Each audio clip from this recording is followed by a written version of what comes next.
and I prepare people as much as I can. I always tell them like, okay, there's going to be a translation between the conversation that we're having over Zoom or in your kitchen. Uh, there's going to be a translation. It's going to be slightly different, but it should feel like you. It doesn't need to sound exactly like you. It needs to feel Mhm. like you. I like that. Hello, writers and crafters. I'm Valerie Son. And I'm Erick Mertz. And this is episode 182 of the podcast. It's April 9th, 2025, as we record this. And today we're talking about starting a ghostwriting business Oh for all boy. of you people that want to provide author services. This is a pretty awesome, legit one to do. So we're going to talk to Erick about that.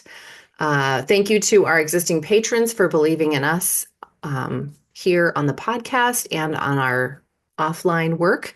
You can become a patron of the arts and of us at patreon.com/Valerie Isan and patreon.com/Strange Air Stories.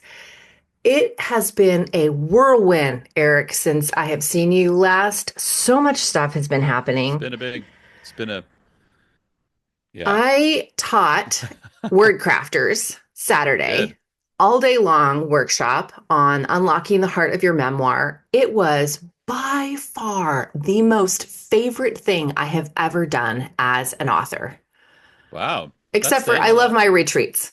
Those I love. But this was so much fun. I came home just like euphoric, and it really made me wonder, like, what is it? What was it, about that experience that I loved so much? Because as a businesswoman, like, I want to recreate that. I want to like put my heart and soul into things that like really give me that like, you know, sacral hit that like I don't know, it just really really resonated. So I was wondering like was it the topic, we were talking about memoir, was it like the way I presented it? I've been not dabbling but like adding in extra bits of well, my personality really. Like I've been teaching a lot in the past couple of years and speaking at conferences and the like. And and you have like that teacher persona, all professional, but friendly and approachable. And I know my stuff and I'm confident in everything. But I've been adding in a little bit of extra, like, let's start with a meditation. Let's get into the room, like I'm going and to this dress up in a costume and show up at one of these sometime and just like be Melissa like Hart and her a, T-Rex. a secret shopper at one of these things just to see what it's like. So, was it the topic? Was it the people I was talking to? They were all super engaged and we did a lot of writing exercises. Maybe that was, I don't know. It was just super fun. I really enjoyed it. And yeah, yay, I think when you Wordcrafters. And they're find that really other great to work with too, aren't they? part, word crafters, Wordcrafters, yeah, I really like working with them. They're yeah, always I prompt with like them a lot. payment and they give you lots of chocolate and what's not to like. Yeah, I've actually approached them to say, kind of like, hey, can you tell me about other organizations like you that I can reach out to? Because I'd like to weed out, I don't know, every part of that feeling you're talking about is who you're working for. Hmm. Not just the people in the room, but it's when you're working for a group or an organization or a person that you respect, like, Hmm.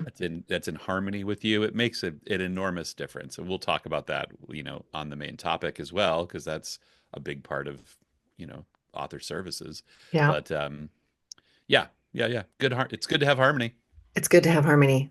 And then I also, the opposite of harmony, but also yay for me for doing a hard thing and growing. So I I invested in myself. I signed up for some not book, business coaching, and with a mentor I've been following for years. And I have had my eye on this coaching program for years, and finally was like, all right, Costa Rica cometh. Like, I need to have my shit in line. I need to have my business working at more a clipper pace. What is that? At a clip, at a Yeah, faster clip. faster clip. And Yeah. um, so yeah, this was just the right time to do it. So I signed up for that, but the meetings, the live coaching element of it was on Tuesdays, is on Tuesdays. And that's like one of my longest days at the bookstore. Like of all the days of the week I would need to be there, like Tuesday would be it. So I Yeah. had to, and there, the live coaching was never at the same time. Like it was one week it'll be at 9:30 in the morning, one week it'll be at 2:30 in the afternoon because it's global, and so she's trying Hmm. to. Anyway, so I couldn't. Yeah, that would have been a Yeah. scheduling nightmare. So I just had to go into my boss and ask for Tuesdays off, which was so hard to do. Just Like, do it. oh my God, it was very hard. And so I did it. He said yes. And yeah, so that's been my world. I've The been, bookstore is the side gig. yes, thank you. And that was actually, and what I'm helped gonna get me, you a. We're gonna get a T-shirt that says that day job. Your day job is your side gig. yeah, for sure. So yeah, it's just been whirlwind, whirlwind, whirlwind. Then taxes, I'm like plugging in. I don't do bookkeeping throughout the year. I keep I saying don't. this every Yeah. Yeah. freaking That scares year. me. That scares me. That So I it literally totally brings need, anxiety to my body to I think know, about like right? I not need a doing it. bookkeeper. Not. Anybody listening You that can be wants your to own be, bookkeeper. I know people who pay tons for bookkeepers, and it's like you don't. You just need an hour every 3 weeks. That's it. I That's all I do. know, I know, but I Do don't I do need to get that. your plan? So then What are at you the end doing of the with that year, planner that you're always talking about? What are you doing with that planner? I don't do my Do you put bookkeeping in my anything in it? planner. Do you just show it off? You got to write things in it. 1 hour for bookkeeping. Oh my God. Okay. It's terrible. It's a terrible hour, but you got to do it. Yes. So I've decided I'm going to call them money dates and I'm going to dress up and pour myself a glass of wine and play Oh my some like gosh. cool I'm gonna be music. And then I will sit down and insert, this like is all of this my is too data much. entry. This is too much. Oh What's my your gosh. author update? I write. That's what I do. That's gonna be my teacher. I write. That's what I do. What do you got? Um, I'm working on I've got a couple of new stories that I've been writing. It's been a light, there's a light phase in the ghostwriting world.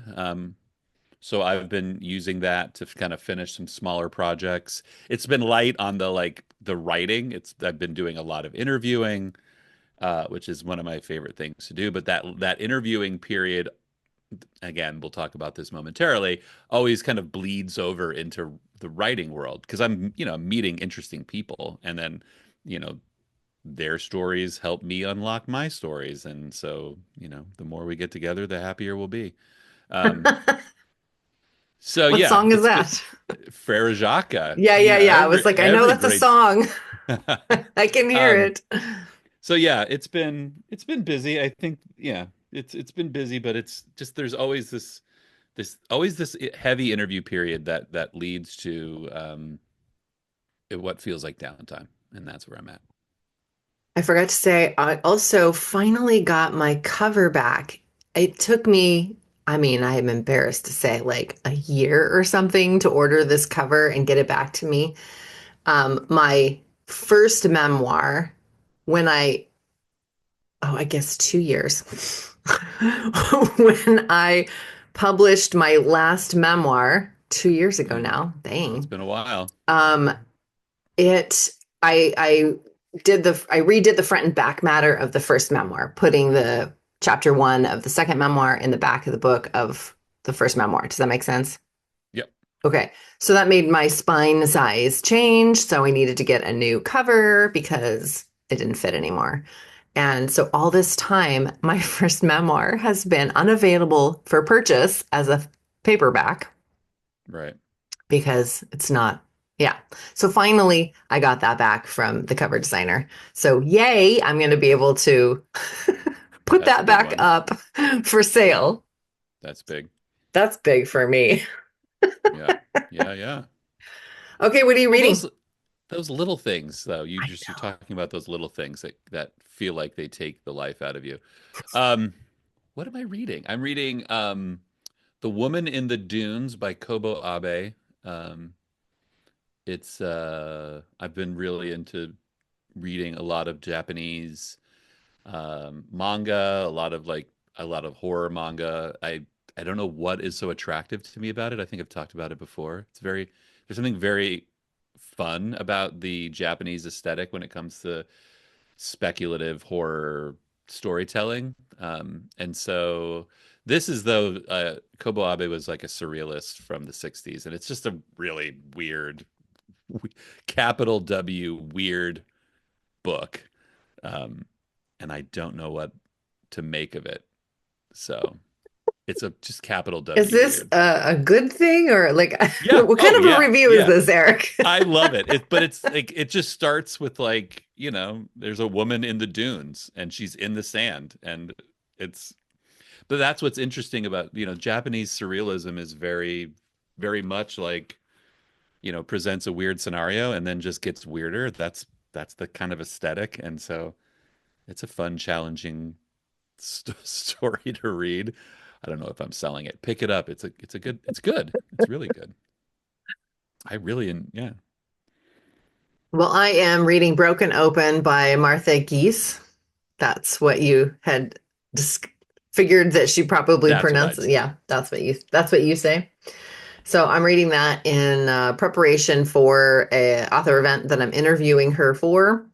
And I still have Dream House by Carmen Maria Machado that hasn't finished yet, but client manuscripts have jumped the stack, so I am Oh boy. totally bearing down on those right now, actually. That's what I'm Bearing reading, down. really. Client All right. manuscripts. All right. Should we get into the topic? Let's do this. You're going to ask Okay. me questions and I'm going to answer. Is that how this goes?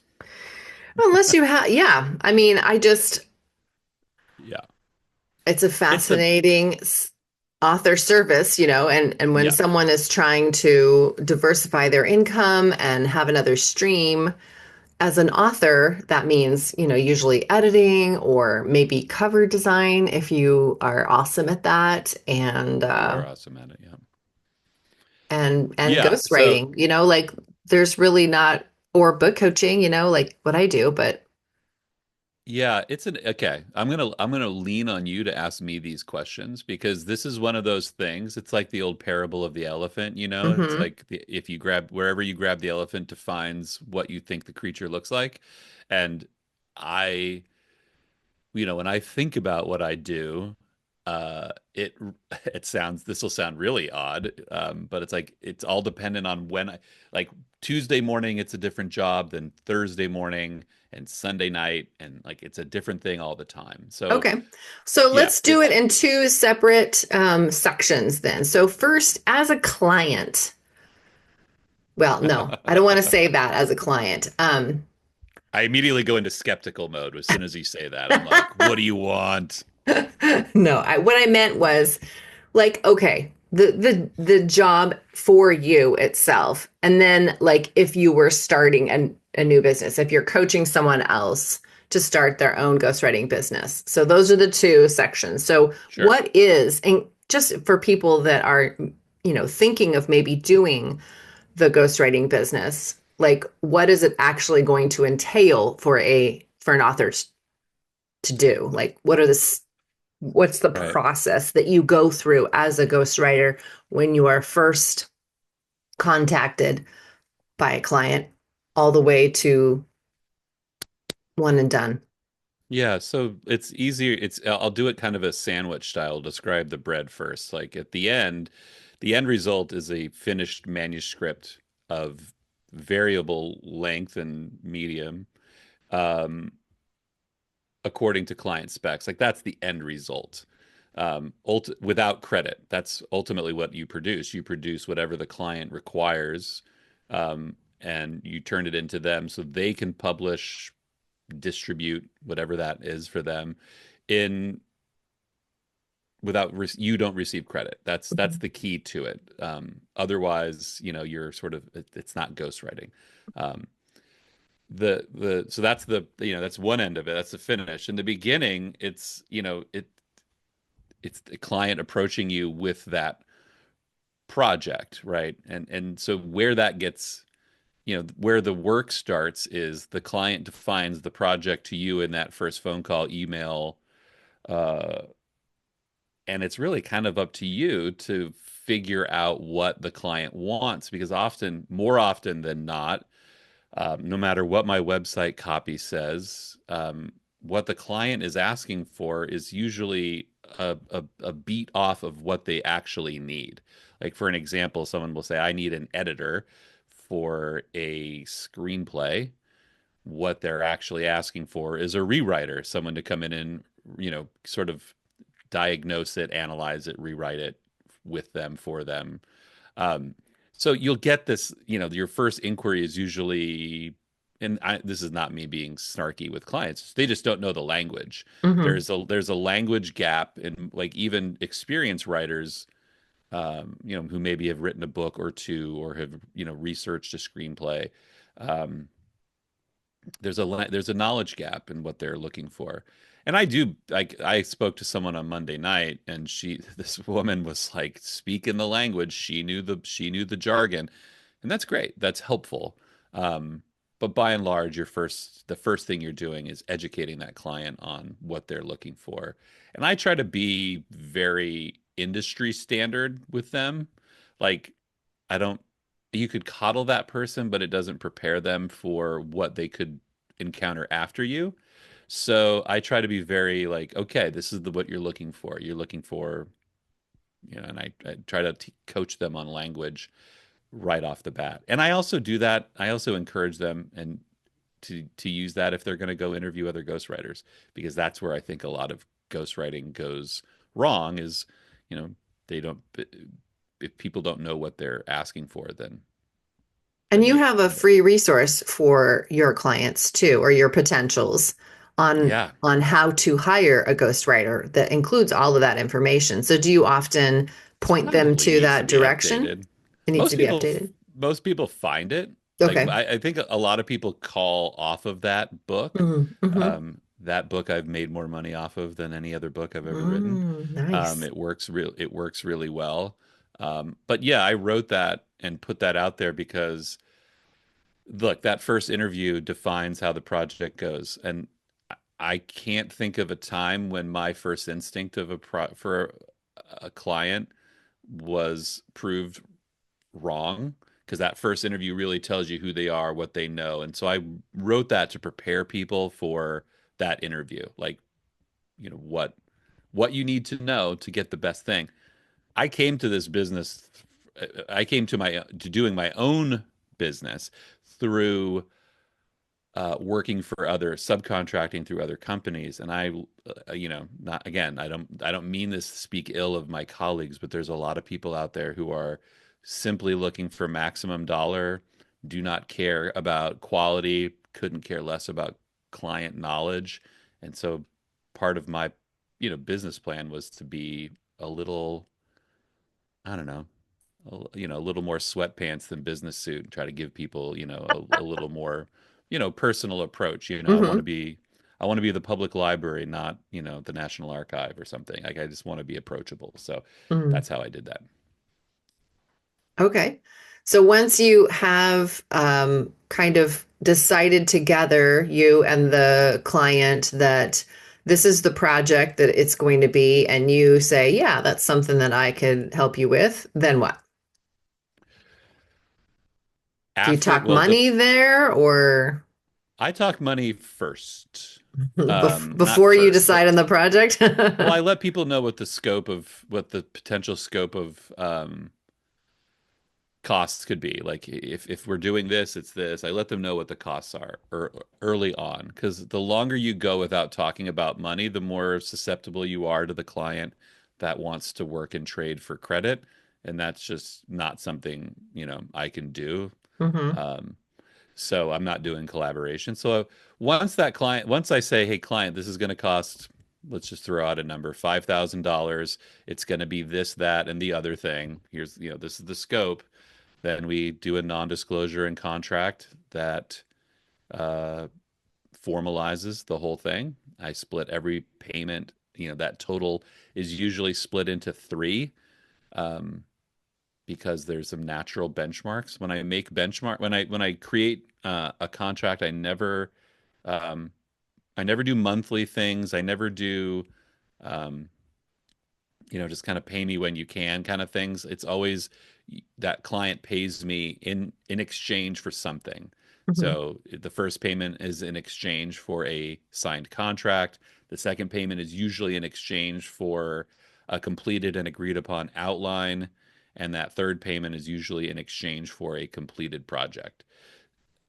That's just always, there's a lot of ghostwriters, or there's a lot of writers, editors, I don't know, that do like pay me monthly, or because they want their regular payment. And while Mhm. that works for your bookkeeping, and it works for your anxiety around, when will I get paid, it makes things extremely difficult with that client, because look, it's tough. There's times in the ghostwriting cycle where you're like, you haven't produced anything new to show them. You're Mhm. working, if you're writing 80,000 words, it's going to be months between, you know, handing them anything. And so it never feels good to me to say, all right, it's the 5th of the month and you owe me, you know, my payment. I would just rather give you something. I'd rather deal with the anxiety of like, I'm not going to get paid for this until October, um, than try to, prod people for payment, because things always get sticky when there's a payment, when there's an invoice. There's always a sticky So moment. speaking about money, then you had told me at one point that you charge that the standard is about $1 a word. Subject to, you know, review, but it's the standard. Well, That's the base kind of. I have to pause and sort of like avoid editorializing, because that can be, for an experienced person who's been down the road before, um, that tends to be the standard rate. That's like, you have referrals, you can get people, you have the infrastructure. Um, a lot of people charge that rate because they see it, because the world is just full of information now. Mhm. You can go look at ghostwriting websites, or go look at ghostwriting chat forums and see what people are charging. A lot of people who are starting out struggle to get started because they're starting out at closer to the top rate. And you it's just not realistic that, while I don't advise any client to go look for work samples, I do tell them to get referrals. Ask the person to talk to somebody that they've worked with. Um, you can't, yeah, it's just, you can't, if you don't have that, it's really hard to say I'm getting the bottom of, there's the rate range. I'm getting I'm in that top range if you don't have a referral. Um, And you're so talking about the client getting other referrals from the potential ghostwriter and comparing yeah, prices. Okay. if the no no if the client says, hey, I don't like, can I read something you've written?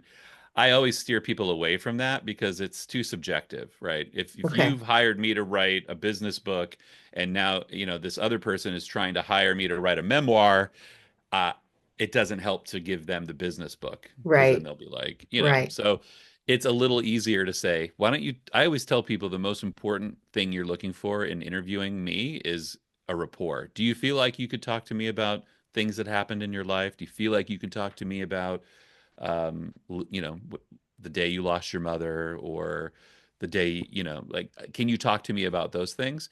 The only way you're going to know that is if you talk to someone else and say, hey, is Erick approachable? Is Erick a good interviewer? So yeah, I always prefer referrals over work samples, because again, the work sample is subjective.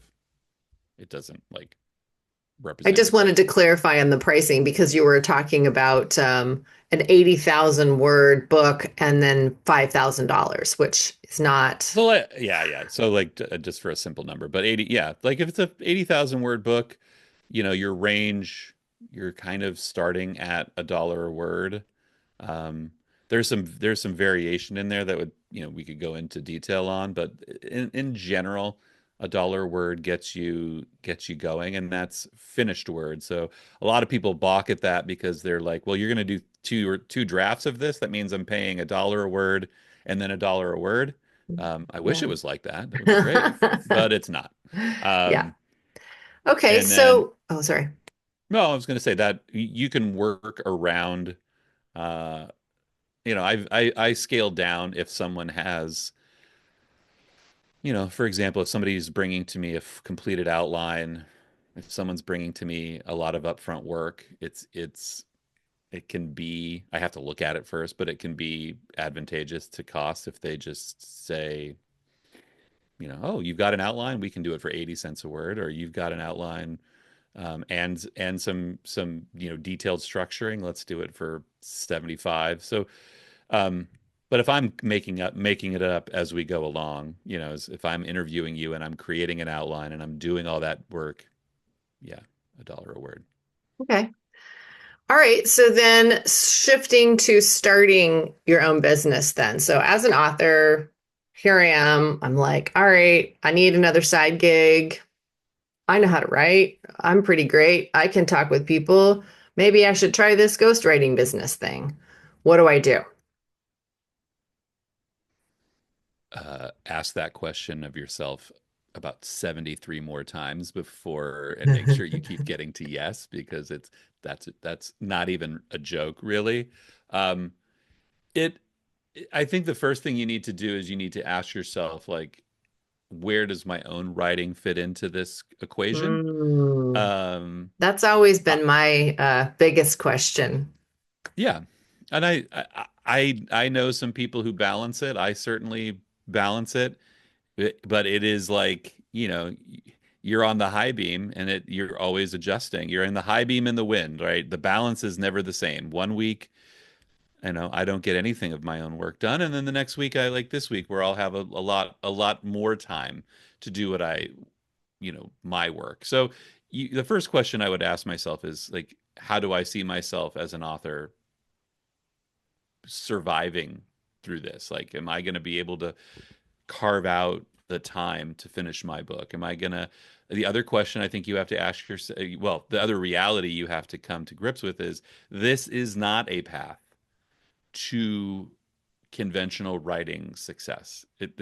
You cannot go to an agent or a publisher and say, I have ghostwritten these books for these people. Well, in the early stage, you can't go to a publisher or agent and say, I'm a ghostwriter, I do all this work for other people, you should read my book, because I think the world knows that, again, it's subjective. If a client, I have worked on some things early in my career that were terrible, that were just terrible ideas, but I had to do it because it was how I got started in the business.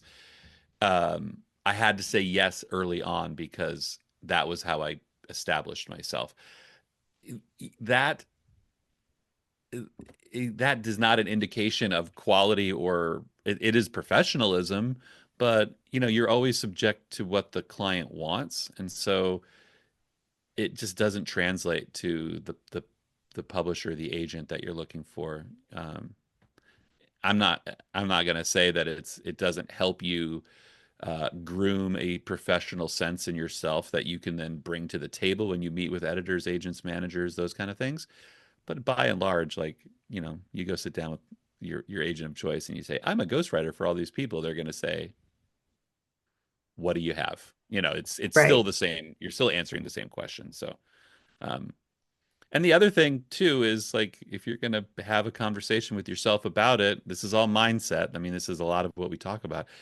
I think you do have to come to grips with that. You are going to you're going to be asked to write some really, I don't want to say I said terrible a moment ago, but there's going to be some stuff that's like, it's just not up. Maybe it's not up to your standard.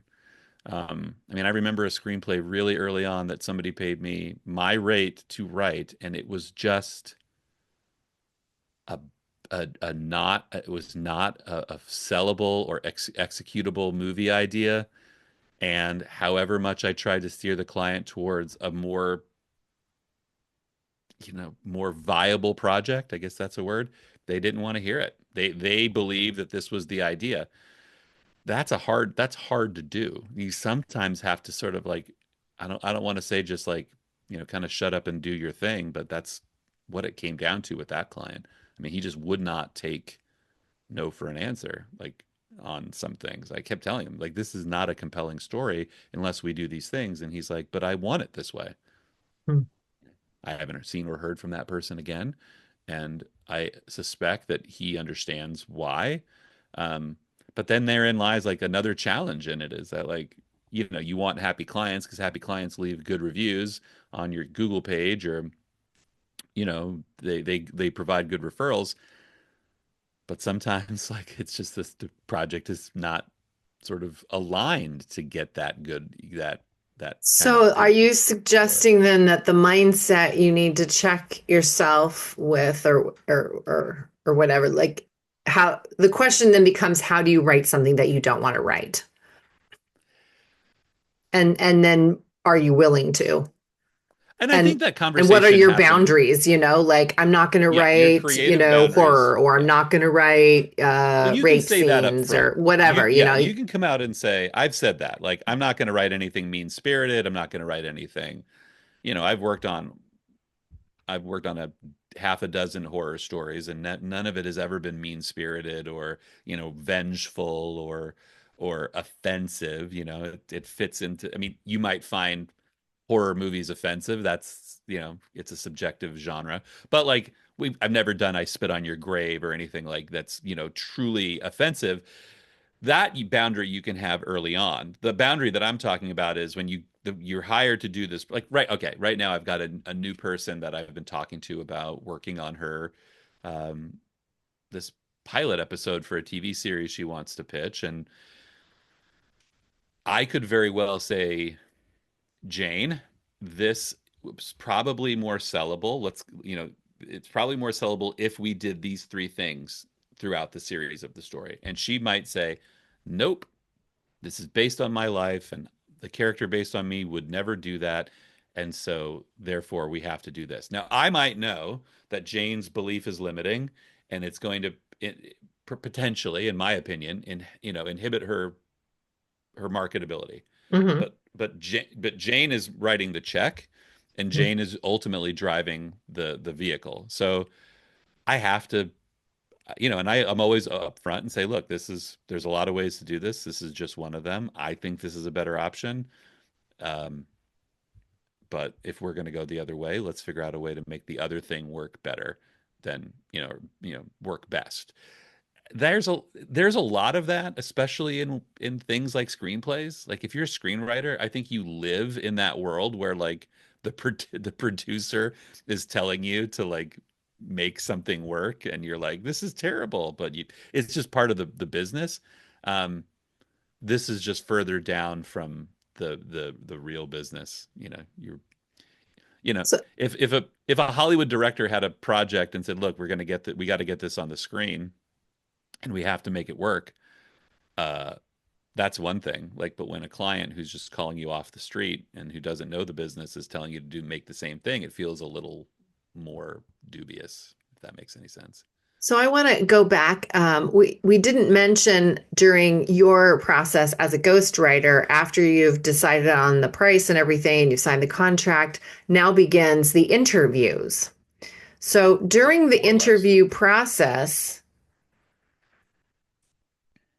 it seems to me like, okay, as an editor, when I'm editing someone's work, I try to leave their voice intact as much as possible. So when I'm shifting the grammar around, or I'm changing the sentence structure, or using different words because they're just punchier and less cliche or whatever, Sure. so I'm polishing it up a little bit and changing some things around, but I try to leave in some strong character, or a client voice, author voice, excuse me. So how do you how does that translate to writing it yourself? So are you getting the voice like from the interviews, or are you just writing it in your own voice and they say yes or no, or I'd never say that, or how do you factor voice in? I mean, we could spend a month talking about that. I mean, I think it is these, no, and the easy answer is I record all of conversations. So when I'm sitting down to write that moment, I'm listening to you talk about it. Um, and so, for example, I might have a client who English is their second language. They speak in a different way than the guy from Ireland who's 73 years old and likes to tell a rip snorting tale about his frolic, right? So Mhm. those are two different voices. That's the easy part. It's like she speaks in shorter, more um, easy, like it's shorter, clearer sentences, right? Um, this person, winds the language up around and like a top and spins it off. Like so, you've got that recording. I can sit there and listen to that person say, my sister and I, the first time I came to America, the first time I'd ever been on a plane was when I came to America and I spoke no English. Like that is, I have that and I can make that, I can polish that up a little bit and make and enhance what the element of that, the quality of that voice so that it's a little more, compelling. It's a little more alluring, mysterious, depending on the genre, or the tone that they're going for. The other person, who might tell that same moment, they're going to tell it in a, this flowery, way. I have that. The trouble really becomes with voice is that what does the client do when they hear it? Because a lot of times, one of two things happens, and they're either side of the extreme. Some clients hear their own voice and they say, "Great, sounds like me," and they don't have anything critical to say because they're just happy that the barest the most essential part of the translation happened. It sounds like me. They're not able to read it and go, well, let's go deeper into I got on the plane for the first time on my way to America and I spoke no English. Like, let's talk about the interactions on the plane because I remember this. And like, sometimes people get halted when they like it too much because they're afraid of going deeper. Um, the other extreme end of that, what is tricky is that person who reads it and because you've maybe added a word or two or you've misordered some things to create some tension or you've played a little bit with it, they immediately feel like it's not authentic. They're like, whoa, this doesn't work. um I you know I don't know, it'll be that little detail will throw them so far off that they don't see uh the forest for the trees. Really, it's that gets hard. I never know how to handle that because it's like, and I prepare people as much as I can. I always tell them like, okay, there's going to be a translation between the conversation that we're having over Zoom or in your kitchen. uh, there's going to be a translation. It's going to be slightly different, but it should feel like you. It doesn't need to sound exactly like you. It needs to feel Mhm. like you. I like that. That's hard for people. It's hard for me who's been doing it for 20 years to really get that all the time. Like, to understand that. For people doing it the first time, it's it's a hit or miss. Sometimes they get it and they love it and they understand what I'm saying. I have a client right now, we're finishing the book and he gets it. He was very, we haven't got into rewriting it yet, but when he spoke to me about the kind of mindset that he was bringing into it and how he wanted to evolve it, I was like, this is perfect. Don't like keep that mentality as we go. Um, those are the ones you feel lucky for. But that is to me the ultimate. I tell every client this, and this also can be a hang up point for people. I tell people every time that I'm going to write a manuscript that is based on our agreed upon outline. And even though you've agreed upon that outline, you're going to find 25% of what I write questionable. You're going to want to change something. You're going to say, oh, right, I did get on that plane for the first time on my way to America. And I remember the first person I spoke to was the stewardess, right? Like, it's going to bring up new things. You're going to want to change things. You're going to want to change a considerable percentage of what we're doing. And that's okay. Some people hear that like, I'm going to write something imperfect. That means I'm an imperfect writer Mm. and I need to hire someone else. I mean, it boggles my mind how people can just like categorically cut you off because you tell them that your first draft isn't going to be perfect. But you have to tell them that because that can be a shock when people read that first draft and they're like, Well, the reason they're hiring a ghostwriter is because they don't write and they don't know the process. So I guess educating someone maybe on the process of writing too.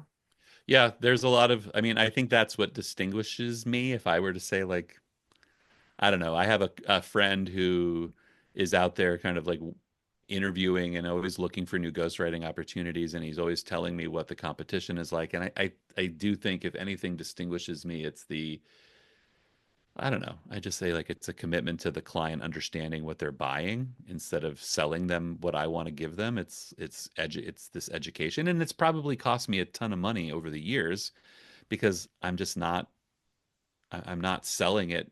It's not as important to me to sell it, something to anybody. It's just I want to sell it to the right person and make sure that it works for them. And yeah, it's probably, I don't know, probably cost me a job here and there, and that's fine.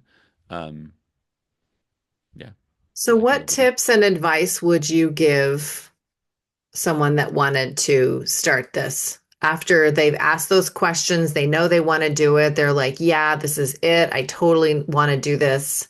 What's my next step? How do I set out the shingle? Do I need special tools? I mean, What do I? you need a Mhm. network. You need, if you're going to start out and you don't have a mentor or somebody that you can work with. I mean, subcontracting would be a great way to start because you can at least get your feet wet and figure out. You might write literary fiction and that's your thing, and then so you're going to go put out the shingle as a literary fiction ghostwriter, but then realize, oh my goodness, I struggle to write my genre for someone else. I mean, you Mm. want to probably figure that out as soon as possible. So I would say finding a mentor, finding someone to work with, uh, So, would you and just say then that's really interesting? I never thought about that. So, maybe your ghost genre is different than the genre that you write.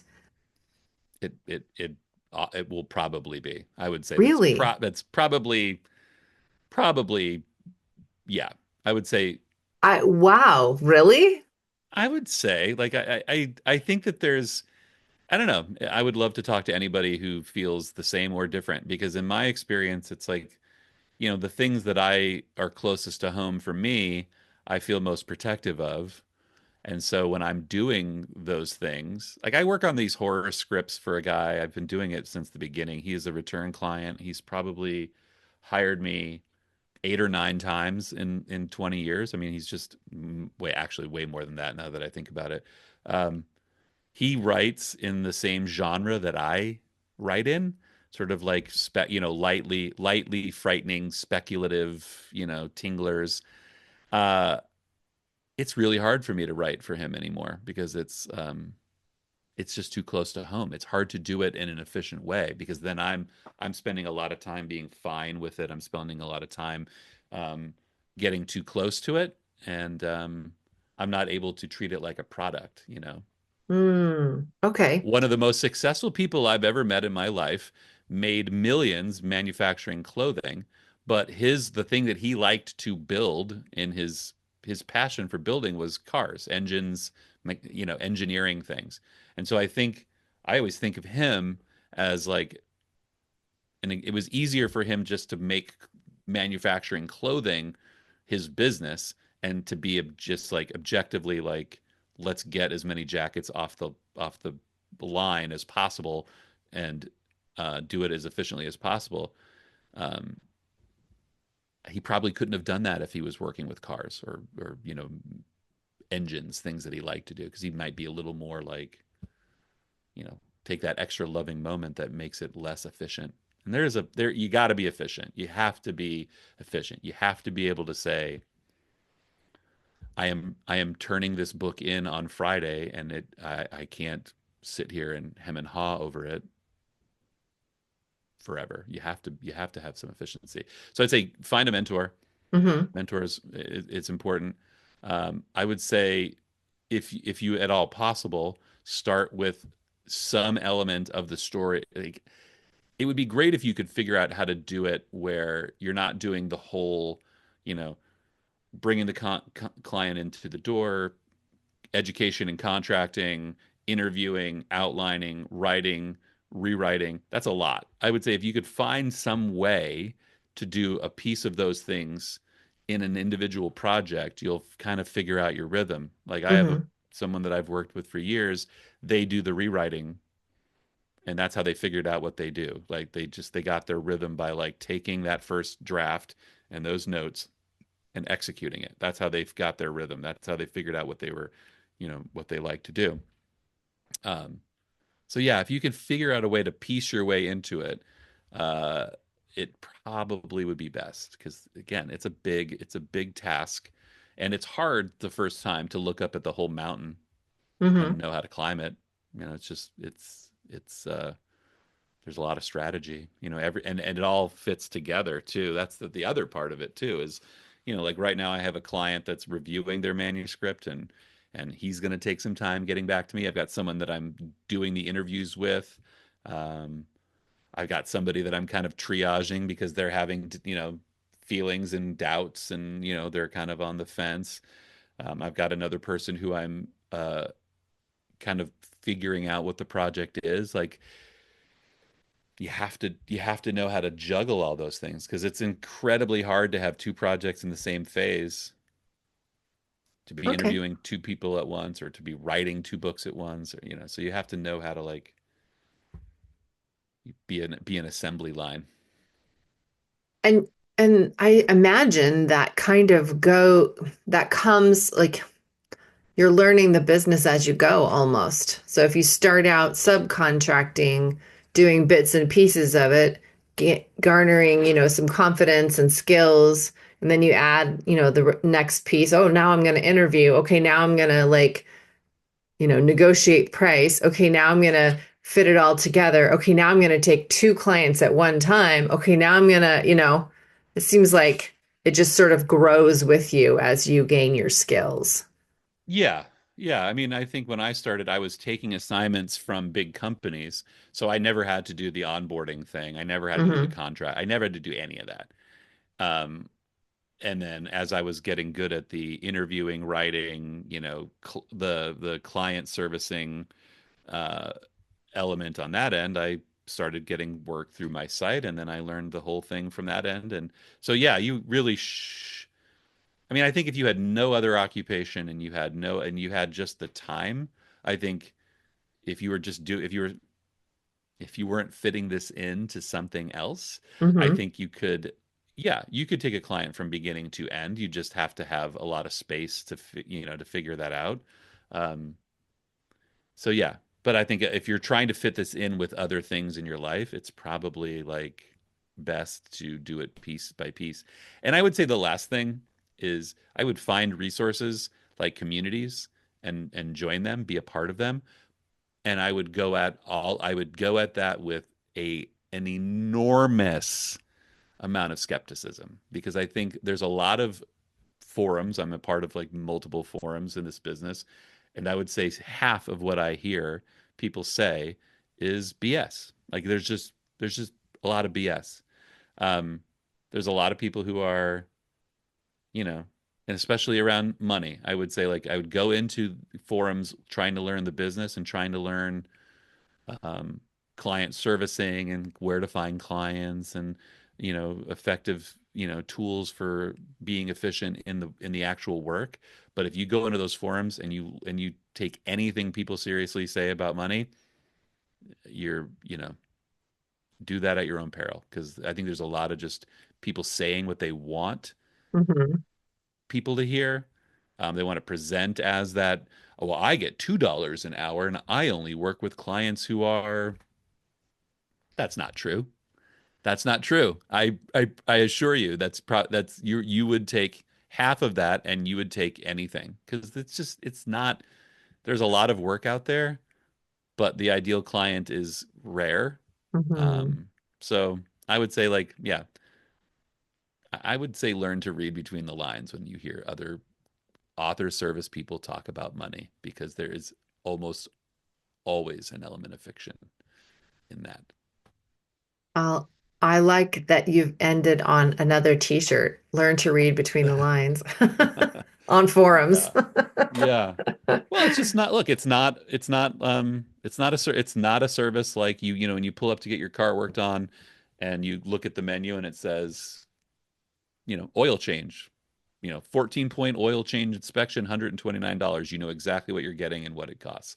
And how You, long it's going to take and all of yep, that. Yeah. And yep, because yep, this is fraught with other people's stories and other people's dreams and other people's personalities and other people's schedules and other people's like knowledge and skill level, right. every single project is going to be wildly different, and you've got to be on your A game to navigate through all of that. So it sounds like it's a tough gig, but if you are inspired, you know, go for it. Follow the tips that Erick has lined out. And I'm really glad that you showed, like this was a pretty honest conversation. You did not sugarcoat You're any of this. you're not going to find this in a forum. You know, this is not the way forums work. I think a This lot of people was a hide great from this knowledge. conversation. Yeah. A lot of people what? I think a lot of people in the ghostwriting business wouldn't want to say this out loud, because I Yeah. think there's a lot, like, again, it doesn't present as, I think a lot of people are by this, like, don't want to admit that they're flying by the skin of their teeth. You know, I don't think a lot of people want to know, anybody to know that they're making it up as they go along. They want to present that like, here's who I am, here's what I do, here's what you'll get. And they want that to feel firm because that client wants assurance. Hmm. I think that what actually the assurance that the client wants is that this is a flexible, reliable, this is a flexible, experienced service that isn't going, you know, that is not going to be rigid when I need to change. You know, if a client calls me and says, "Hey, I want to do this differently. I know that we've passed that benchmark, but how do we work this out?" Um, you know, the last thing that person wants to hear is, "I don't have that in my toolbox. I can't adjust for you." So you want to be flexible and reliable. You know, that's, I put that into every conversation. Like, this is a thing that's ever changing, and we're going to have to figure out how to be ever changing together. Yeah, and how to speak about it. Yep. Yep. Yep. Flexible and confident. Is that what you said? Those are the skills to have. Flexible, confident. You have to know what, yeah, you have to be confident in yourself more so than your writing. You have to be confident in yourself. Hmm. So, All right. Well, thank you for your honesty. Thanks for talking about this. This has been eye-opening. my pleasure. And yeah, we'll see you next time. Take care. Bye for now.